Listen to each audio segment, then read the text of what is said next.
Hello and welcome to the latest episode of the Board Masters with me, Chris Mullins. And me, Chris Reed. And today we will be giving our review of Nemesis by Awaken Realms, which we've done a couple of gameplay videos on the last couple of weeks. Got the solo one that I did and then a semi-co-op with us and Chris. But as always with our reviews, we will cover the 5 standard categories, so art style and theme, component quality, accessibility, replayability and gameplay. And as ever, if you want to take the lead on the art style and theme, Chris, what do you think? Yes, I love the art style and the theme. It's basically Alien. Yeah. The Alien films in a board game format. I still don't know how they got this through copyright, to be quite honest. It's blatant. The whole thing with the aliens, and it's just... Intruders. They're not aliens, they're intruders. They look exactly like aliens. Yeah. But yeah, so it's instant appeal. I love the films, so that really appealed to me. The sci-fi aspect of it as well. I haven't played a huge amount of sci-fi games. No, me either. Really, yet. No. So yeah, theme is right on my street. I love the art style as well. I love the rooms. And the rooms on the park, on the cards. I love the minis. I think they're absolutely gorgeous. Oh, the intruder minis in particular. I mean, check out the gameplay videos to get a better look at those. Or the unboxing, actually. That's probably the best video to see that. Yeah, the intruders are stunning. But even the character minis, loads of detail in there. Yeah, Awaken Realms know what they're doing with minis. But, yeah, we both love Awaken Realms games, don't we? Definitely, so far. I mean, for me, I like the Alien films, but I'm not a huge fan, so I ignored the initial Kickstarter because the theme didn't capture me, to be honest. And I didn't recognise there was Awaken Realms at the time. I just saw it's an Alien board game and passed. And it was only when I found out it was Awaken Realms that I then had to piggyback off someone else's pledge. So yeah, it's not a theme that instantly appealed to me. The art style works phenomenally well with the theme. I think it's brilliantly done. So yeah, it's an interesting one. It's not a massive theme that appealed to me, but I'm so glad that I dived in because whilst I may not be a massive fan of the films, the theme working within the board game is an absolute triumph. And probably would make me enjoy the films more. So we've kind of touched on components already, but do you want to elaborate on anything, Chris? Just every single component in the game is pretty much top notch. The quality of the boards, everything's like really well made. Yeah, I mean even these little like the malfunction and the fire tokens and things, they feel really nice in the hand. They've got almost a metallic feel. I think they're basically the same sort of ones that they have in This War of Mine, which Stace and I played on the channel, and I loved them then and I love them now. Yeah. And as we said earlier, the minis are absolutely stunning. They are incredible. I think the minis are one of the bigger draws. Absolutely. I know some people have complained that they're oversized and they look a bit silly when they're on the table next to the character minis, but for me it's completely the opposite. I love it when that giant queen comes out or those breeders. And they're like 4 or 5 times the size of you, and imposing. It's just a thrill every time they come out. And yeah, like I said, the player boards feel great. The cards are good quality card stock. You've got this little scanner for checking whether you're infected or not, which is really cool. Yeah, it's a nice touch, that. Yeah, so no complaints at all on component quality. No, quite the opposite. Thumbs up. Accessibility. Now, I feel this might be where it trips the game up a little bit. Yeah, it's not.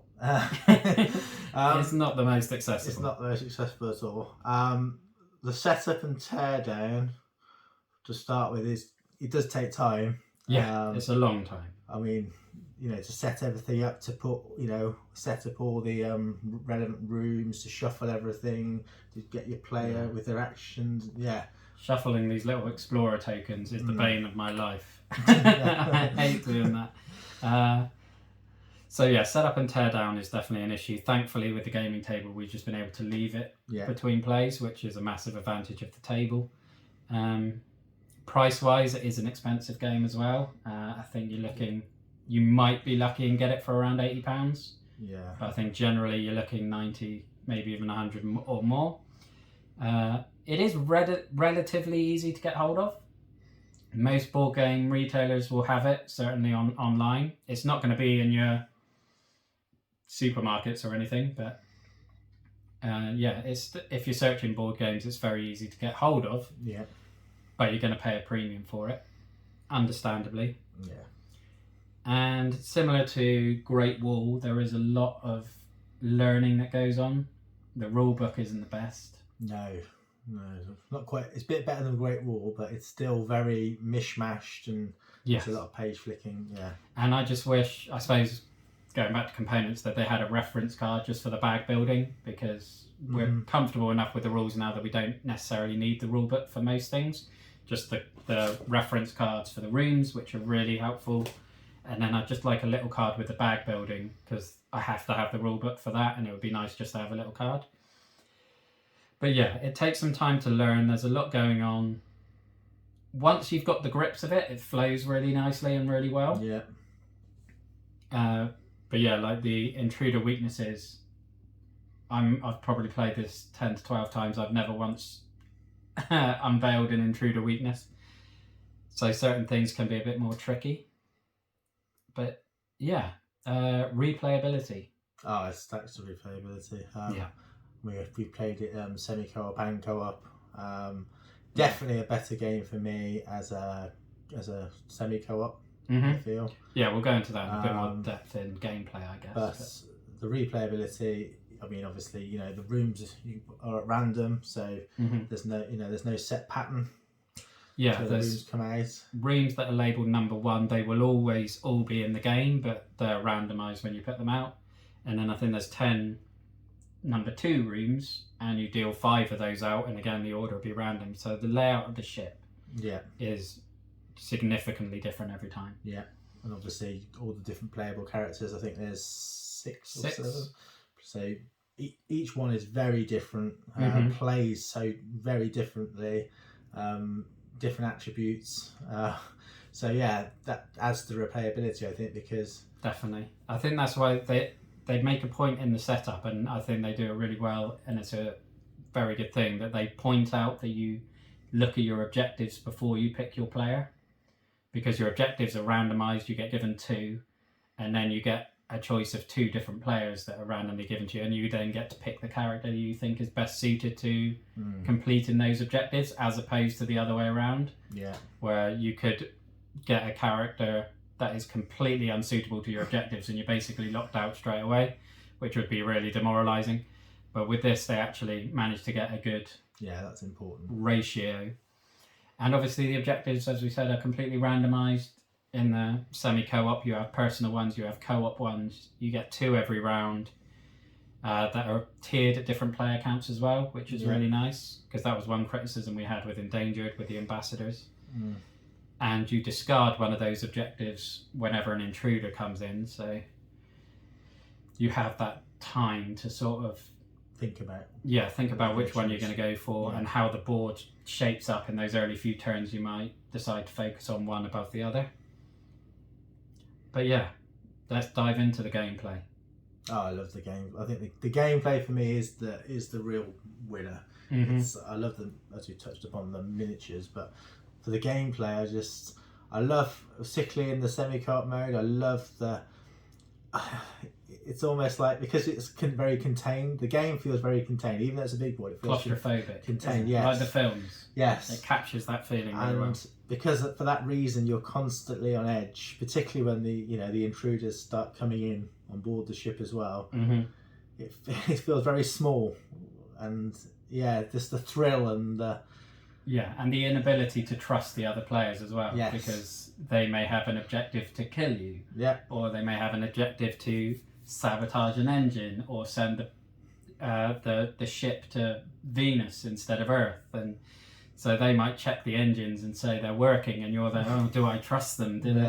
And I have spoken that I don't really like, or I don't feel tempted or appeal. Social deduction games just don't appeal to me. It was in my top 5 reasons not to back a game was if it's a social deduction game.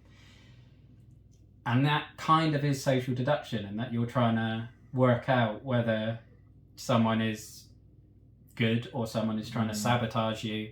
And it's like that, oh, well, I know that he knows that I know that he knows. Yeah.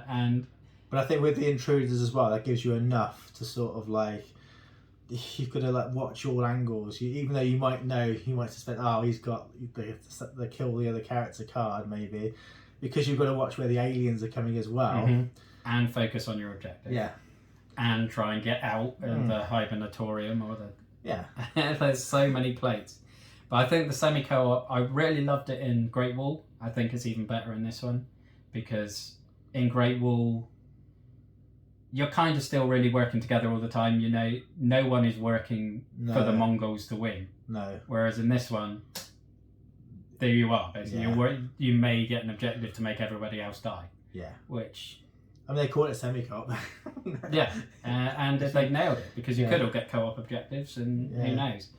But I love how thematic it is. You've got the intruder attack cards for when an intruder's in your room, and like they will bite you and they'll scratch you, and then you'll get a serious wound because they've bitten your arm, and now because your arm's injured, you can't carry as many cards because you're weakened, or it might bite your leg, so it costs more cards to escape because you're bleeding heavily or whatnot. And the thematic way it all connects is genius. And I think the emergent narrative that just seems to naturally come into the game as well. Yes. A game with no flavour text whatsoever, really.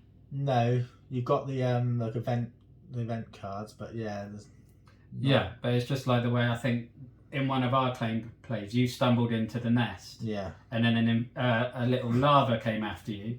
You ran after ran away. The lava then chased you down the corridor, and then you moved into the next room, and the queen ambushed you, as if it was like the queen heard its lava screeching after you and decided to come and protect it, and ambushed you as well. And it's like, no matter how good the flavour text is, you can't sort of capture that magic of spontaneity, and it seems to regularly randomly throw out.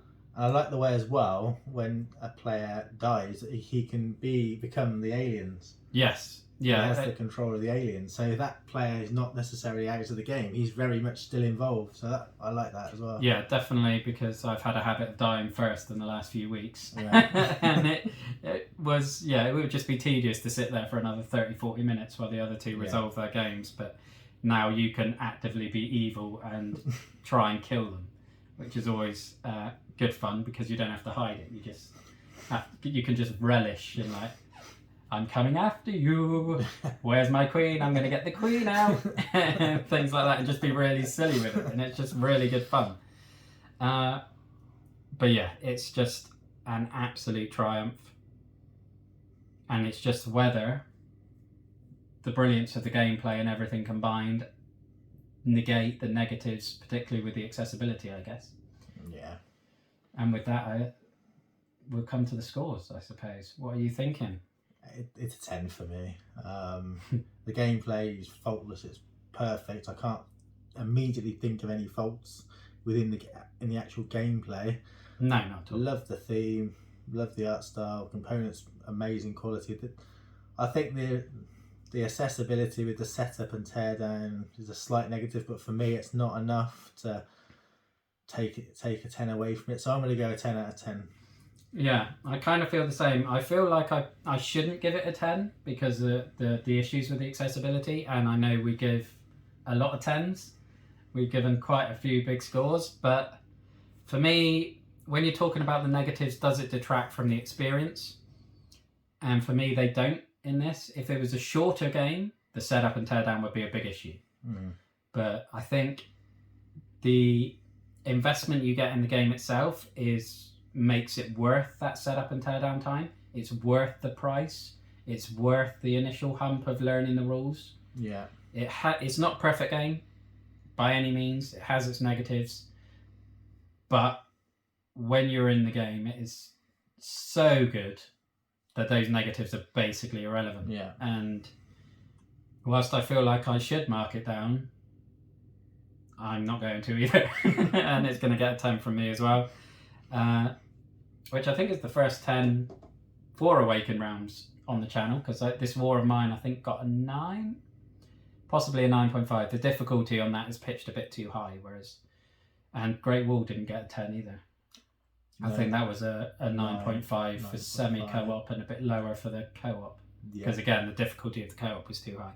And what was the other one we played? Well, we haven't played Take the Grail yet. No. And Etherfields is due in a couple of months, and ISS Vanguard is hopefully by the end of the year. So, and whilst the difficulty on this one is really high, I'm not sure, has anyone won a game of this yet? I think Chris Brown might have won one. Chris Brown got lucky on the corner. Yeah, he did with Mars. Yeah. And I've managed to escape the ship a couple of times, but whenever I've escaped, I've then been contaminated, so I've lost. Yeah, it's not an easy game to win.